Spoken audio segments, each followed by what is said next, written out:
This is Hometown Hero Outdoors.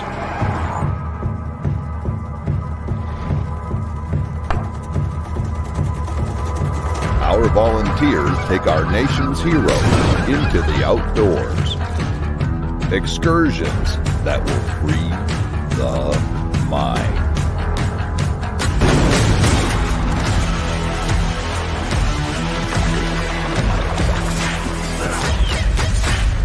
United we give. Divided we fall. For those who have served, we serve you. This is Hometown Hero Outdoors.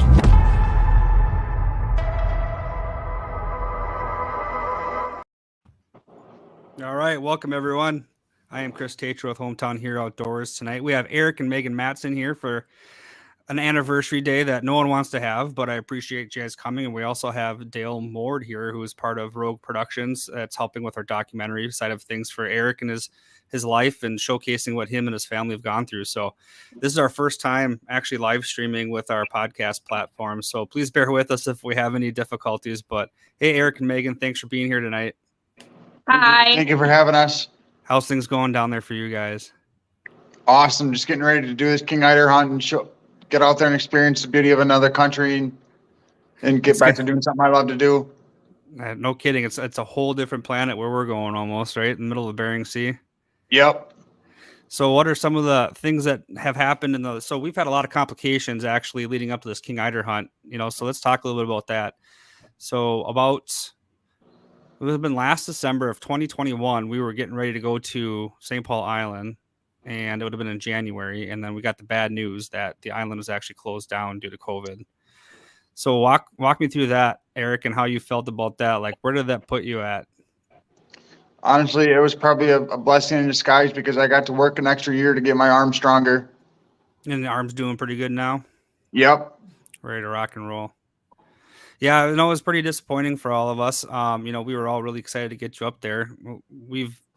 I didn't know you prior to the shooting and the accident that happened, and I was lucky enough to meet you due to your unfortunate accident, and when it came to meeting you after when you got home from Nebraska, being able to create that friendship with you both, Megan and Eric, and develop that friendship was very useful. And being able to let us into your home, we're very thankful for you letting us do that, showing the world the things that you've been through. So I know Dale and I have had lots of conversations about just being impressed and how much work you guys have put into being together and making things work and moving forward and adapting. So really appreciate you guys letting us into your life. Absolutely. How's things been going for you, Megan? It's been a lot on my plate the last 6 months. We moved recently in August. So with having to go through the process of purchasing a new home and then selling our home and adjusting to our new home and school, home life, wife life, Eric's recovery, I am so ready for next Friday. And get a break from all of us and talking about this day in, day out, right? Yes. And then you get to do something pretty cool too, though. Yes. So tell us about that. So while you guys are all going to Alaska, I get to go to Guam Island, I believe is how you say it. And I'm actually going all by myself. It's awesome. Okay. It'll be fine. I got this. But 7 days on a beach, sunshine? Heck yeah. Sign me up. Some quiet and get to clear your head out and enjoy some quiet time. And yeah. And then we're going to be up freezing our butts off in the Bering Sea. Yeah, yep. Eric, why'd you have to pick that? I don't know. People are still giving me crap. They're like, you could have gone anywhere and any hunt. You went to a spot that's just as cold as where you live. He's like, that's not a vacation. I'm like, yeah, but you don't understand. This duck means that much to me. Yeah, and I'm glad you picked it. Going back to when you first picked the trip that you wanted to go on, you picked a bear trip in Canada. And Jared everyone was, and I looked at him in the hospital and we were like, oh, I what? think that's the medicine talking. Like, Yeah. he does not want a bear. He does not want a bear. So, yeah. But you did some more thinking and you ended up picking up King Eider, right? Yep. Yep. So not only did I say what to the bear hunt, then I said, well, what the hell's a King Eider? Yeah.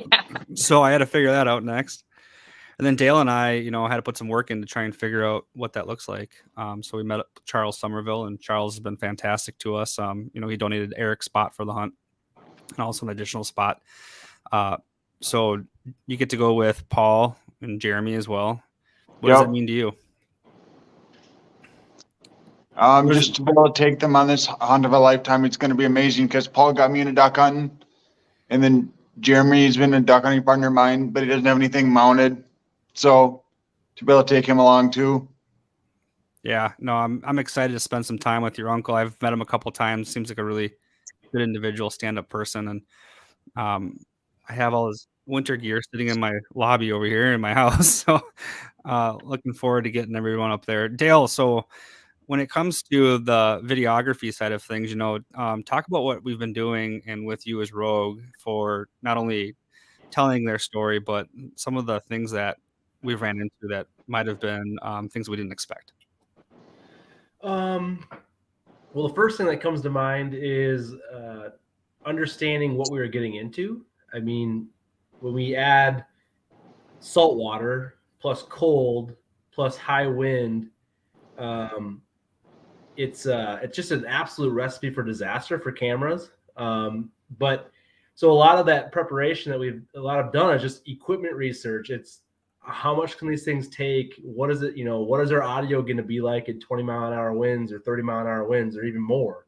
Because obviously telling a story through the camera, you have good audio, and if it's blowing wind, you got to know how to fight that. And otherwise, you're going up there and you're not gonna have a successful a video at that rate. So it's basically relearning everything I know about shooting in the Bering Sea in Alaska. I've been to Alaska, so I know what it's like, but I have not been to this part of Alaska. This is a place that a lot of people don't go, and there's not too many films made there either. So no, that's Deadliest Catch. That's the claim to fame for the area, is a lot of that. So I think that was one of the big things that when Eric said King Eider and I saw where they're going to, said St. Paul Island. And I said, you mean where they film Deadliest Catch and they're catching crabs? And okay, yeah, we're going to do it. We're going to make it happen. So pretty exciting to get everything lined up for him and be able to watch you guys, like I said, grow and work together as a family, a married couple.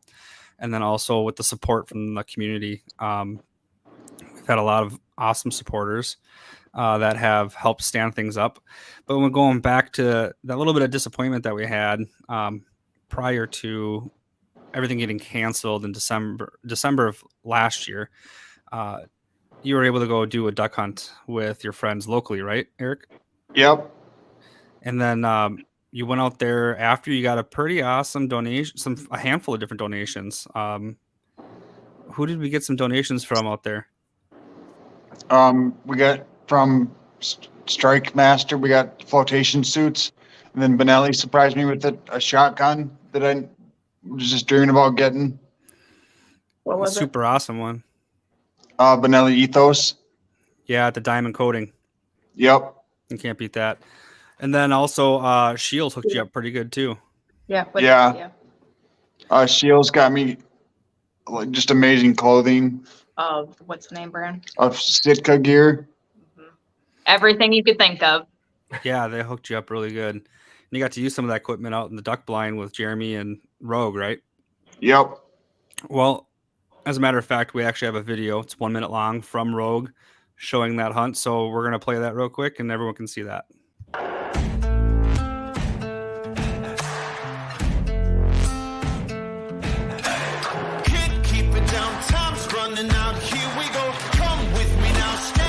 Shot, let them all know. We're gonna let them all know. We got the power. We got the power. I'm gonna take credit for that. stand up together now. We got the power. We got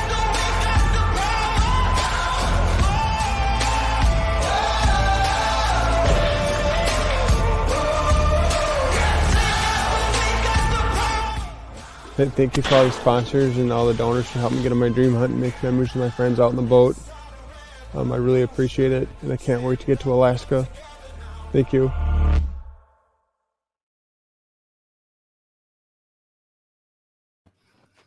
Yeah, of course, we got to give a big shout out to Relentless Defender also. They helped stand up a lot of this with the shirts, the customized shirts that we ended up Dale putting has out there on. for fundraising. Yeah, that Dale's got on. Yeah. Yeah, so they hooked us up big. They gave us a huge discount on these shirts, and that helped with a lot of them. I think overall we've sold over 1,000 shirts. To Oh my support. gosh. That's Yeah. awesome. That's a so lot. cool.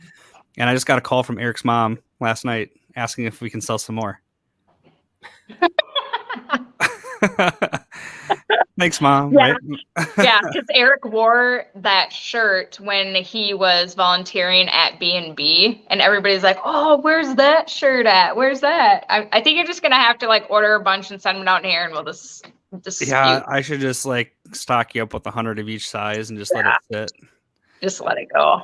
Yeah, we'll reopen that here again if we have enough. But for our listeners too, if you guys have questions, please feel free to put them in the comments section here, and we can ask Eric and Megan some questions. I can see them live on all the platforms here, so feel free to ask. But so Dale's been grinding away when it comes to building this documentary. It's a lot of work and preparation. When it comes to cinematography and getting the shots that you need, you're trying to get everything that's pretty genuine.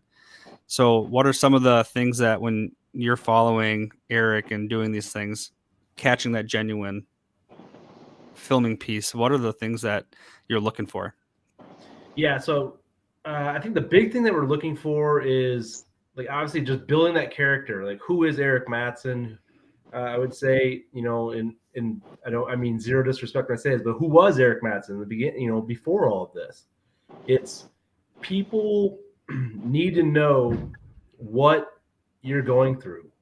I think this is a huge opportunity to just really spread the word on what someone like you or a police officer goes through every night. And speaking with the other police officers that were there that night in the interviews that we conducted, honestly, just a crazy, it's a crazy story. And it's funny when we went to edit it, you can tell in the edit that they were dead on with what actually happened. Like, they didn't skip a beat. It was, and my team went through it, and it's pretty touching. But as far as like what we're looking for is Eric being himself, it's Megan being themselves, and just really putting you guys in the spotlight to share your story. And shooting ducks. Well, we're not going to have a lack of shooting ducks from what it sounds like up there, Eric. Have you been watching Charles' page lately up at Aleutian Waterfowler? Yes, they've having great success rates, so hopefully we can just continue that. Yeah, I'm going to show a couple pictures here. They had over 80 King Eiders that have been harvested this season so far. As you can see on the back end up to the top of the picture in the middle there's the King Eiders that are laid out there with one of their hunting groups. And then we'll switch it up, and here's another one. Another hunting group with some King Eiders harvested. Each hunter is allowed to harvest up to 4 a day. So between Paul, Jeremy, and Eric, they'll be able to harvest 12. And then we'll show another photo. Here's another one. So they've been having some good success up there, which is awesome since they've had a break. And they haven't had a whole lot of hunting on the island in the last 2 years. So that's probably for our benefit, really. So we do have a couple questions here. Heather Johnson asked, what is your favorite thing, Eric, that you do with Megan and the girls? My favorite thing actually is just every day when they leave for school, I tell them have a good day and I love you and everything. Just because you never know when, your life can be taken away from you. Just so fragile. It is. Yeah, and we're all happy you're here. 3rd anniversary, a live day, and we're happy you're here and that you're able to share this your experience in your life with the rest of your family. So how about we'll do that with we'll flip that question over to Megan. Megan, what's your favorite thing to do with Eric and the girls? Anything outdoors at our new country home. I love it. I love watching the sunsets with them. Yeah, And we need to then get down there and see it. So we go in the back corner of the property and we watch the sunsets go down. And then we all say one thing that we're thankful for that day. That's So awesome. I enjoy that a lot. Yep. What would you say your girls' favorite thing is then to do with you guys? We bought them a razor, a kid razor. So they are tearing it up on the property. They absolutely love it. So that's When did you their get that? favorite This thing. last summer? Or?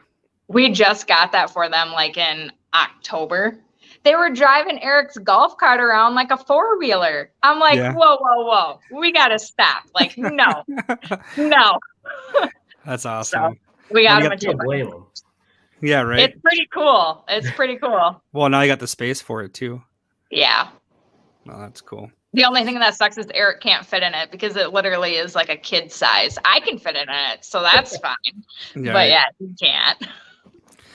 we used to have one of those too, and we ended up getting rid of ours too, just because the kids were getting too big and they were trying to do things they shouldn't be in it. It was time to Yeah. move on.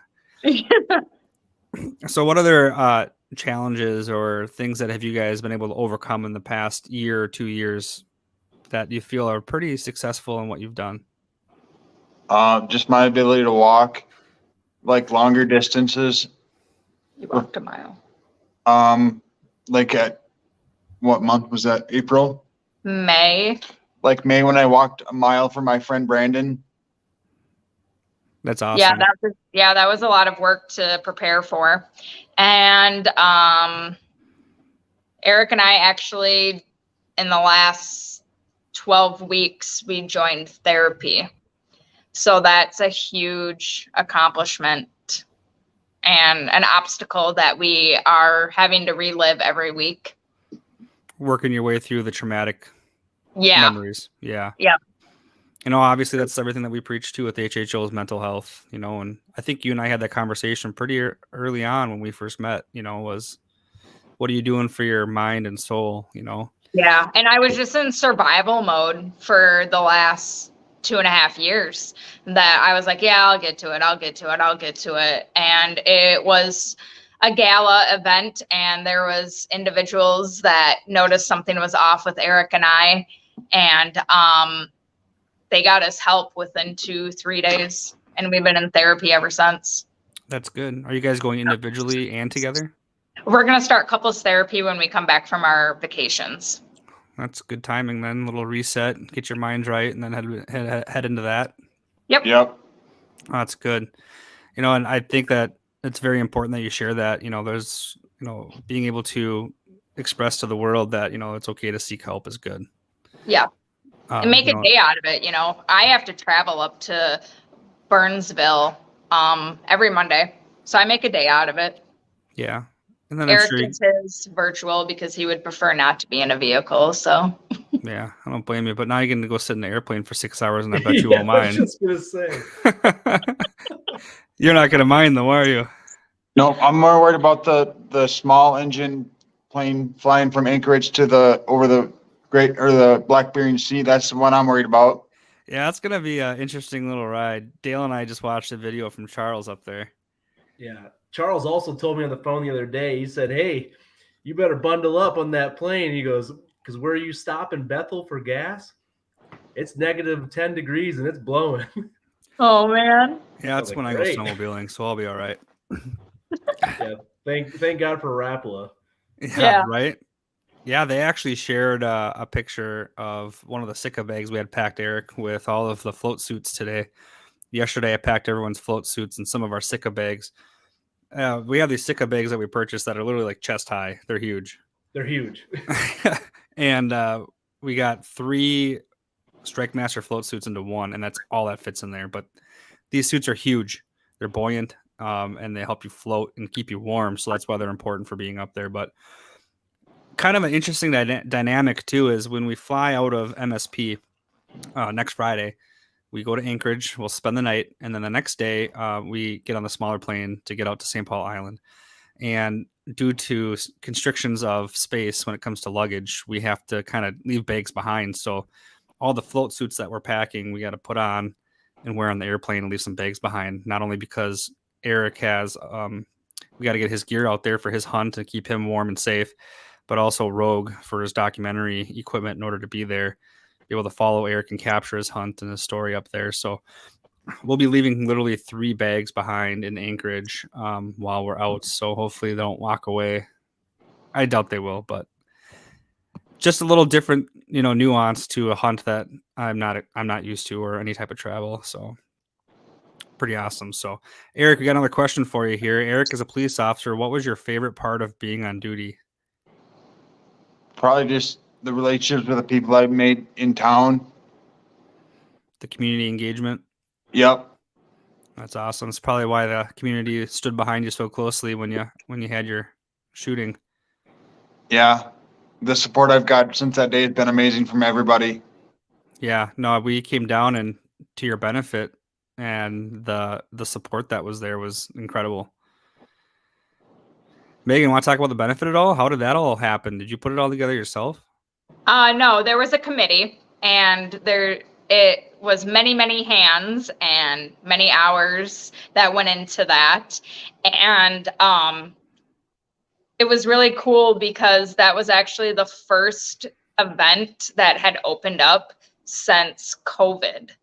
So I had never witnessed in my life so many people in one area and nobody was on their cell phones. It was so cool just to watch people interact with each other, having that fair food that they had missed from the year prior. And the fireworks show was amazing. And it was just all around a good day. The weather was great. There was people that traveled near and far. It was a really, really good day. And the live auction, I mean, people really donated a lot of pretty awesome things for that. Yes. And the people in their wallets opened up wide to help you guys out, which is phenomenal too. Yep. Dale, you were there that day. I was. Yeah, we have a video of it somewhere.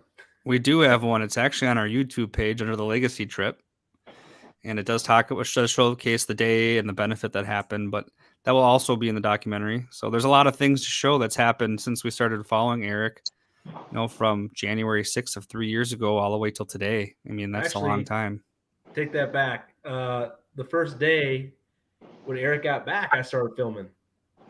Yeah, when he landed from Nebraska. Yep. 10/19. Yep. I was on my birthday. Really? Chris said, "Hey, you want to go film Eric coming home?" I was like, "Sure." I just went down solo. It was kind of a last minute thing. And when I showed up, I could not believe my eyes. I mean, my stepdad's a police officer, so I understand the cop life, right? And I had never seen anything like it. I was like, why did I not bring part of my team down here for this? Yeah. I was running around like a wild man, and I felt like the president when I walked off that plane. Everybody yelled for me. Yep. It was just, it gave me chills. And one thing I'll tell you is, you talked earlier about that giving yourself another year to get better, how it was a blessing in disguise. And I agree with you, because the day I met you, you didn't know who I was, but I knew who you were. You were having trouble walking, and people ask me all the time, because they know that I'm directing this project for you. I cannot believe, from when I met him to now, how far he's come. I think it's absolutely it's incredible. And we did interviews at your old home last year, and we had to redo them. But I think it's part because you've progressed so fast. And I think it's just amazing, man. I'm super proud of you, and I'm just really glad to be coming with you. Even though you're bringing me to the middle of nowhere in the Bering Sea, I still love you. Dude, and your memory is intact, and how your cognitive ability to process things. I will never forget the moment that I met you guys for the first time when you had me come into your last house. And we talked about going to Alaska, to the Bering Sea. And then Megan's like, I want to go with. And I want to see whales. I'm like, well, I don't think you're going to see whales in January. But then Eric, without a beat, goes, "Honey, I told you I put a wetsuit on and flop around in the front yard." And I'm just like, man, this guy just got shot in the head. And that's the first, like, wow, just like without a beat. It was awesome. But no, it's been a joy getting to know you guys and call you friends and get to know you. And I'm lucky that, I get to know Jeremy as well and Chad Davis, that have the connection with you down there. And your guys' support that you have in your local community is amazing. So the documentary piece too, I know we're coming up here on half an hour. I told everyone that we'll stick to about 30 minutes. So with the documentary piece, just kind of the next step things is, we're going to continue with the hunt and then get that all documented. And then after that, it comes a lot of editing that Rogue has to engage in. Dale, we want to talk about what you're looking at for time frame for everyone. Yeah. So, realistically, my goal is to have a rough cut by the spring. The final I want to be done by Thanksgiving of 2023. Yeah, 23. We've waited long enough. And are we going to rent out a couple movie theaters still? That's the plan. Yeah, that's what we're trying to do. So if any of our listeners are on here and you have any good connections with movie theaters in the state of Minnesota or in at least a decent radius to Waseca, please reach out to us at HHO. We're looking to premiere Eric's documentary in a couple theaters where everyone can have an opportunity to go watch the show in a theater setting. So it'll be like a red carpet event. It's going to be awesome. Oh yeah, we already planned it out. We talked about it. Red carpet. We're going to have photos. Oh yeah. Yeah. All out. Yeah, we'll do one in Albert Lee. Hopefully, I got to make a contact down there. Is waiting for us to get back. I'm hoping Mankato, maybe Rochester, Woodbury, Twin Cities area, and then hopefully one in Duluth, depending on how things go, or St. Cloud. But if you're watching or you watch this, let us know if you know anyone in that profession or that group that would be able to get us some connections or contacts in the theater business, so we can go and show their story and pack as many people in as possible so they can watch Eric and Megan's life and watch how his hunt goes. So we had another couple quick questions and then we'll get you guys out of here.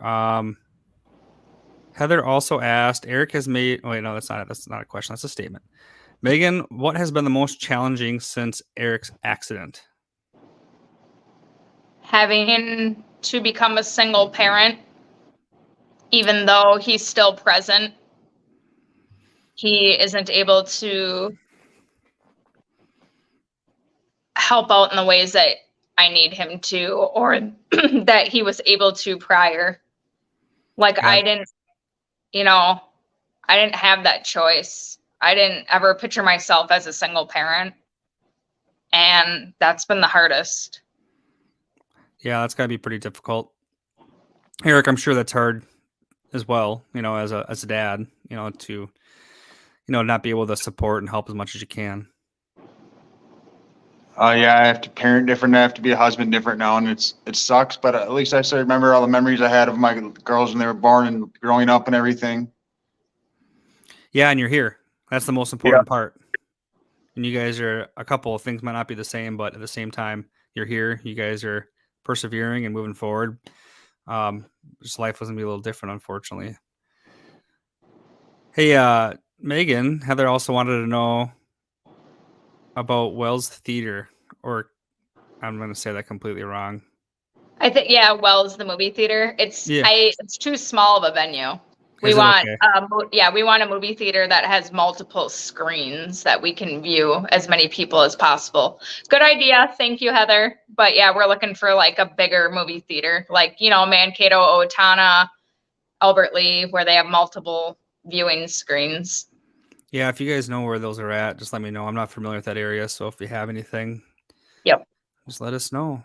But no, super exciting. We are 1 week away from the hunt. We will be arriving at MSP next week at 3 p.m.-ish, 3:30. Our flight takes off at 5:55 p.m. We will land in Anchorage that night, and then we will spend the night. And then the next morning, what time do they say Dale will be getting on the charter? Yeah, he said be ready at 10 and it should be the shuttle should be there at like 10:20. So then we'll get on the shuttle, head over to the airport, jump on the little puddle jumper, have to refuel halfway, and then we'll be on St. Paul Island for the next 4 days. So almost time. I can't believe it's here. Waiting a long time for this. You able to sleep at night, Eric?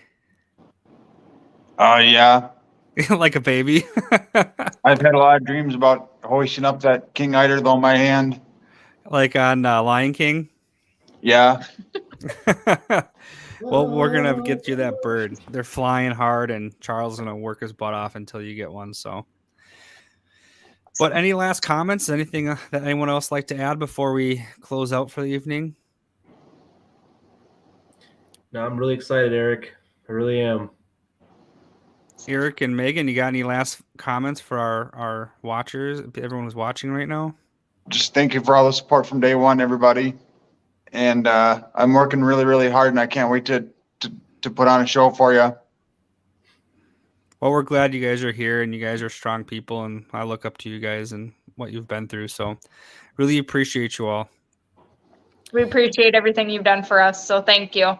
Yeah, no, the organization, that's just not me. There's a lot of different people, so I'm just the in-between person. So just happy to be here and help you.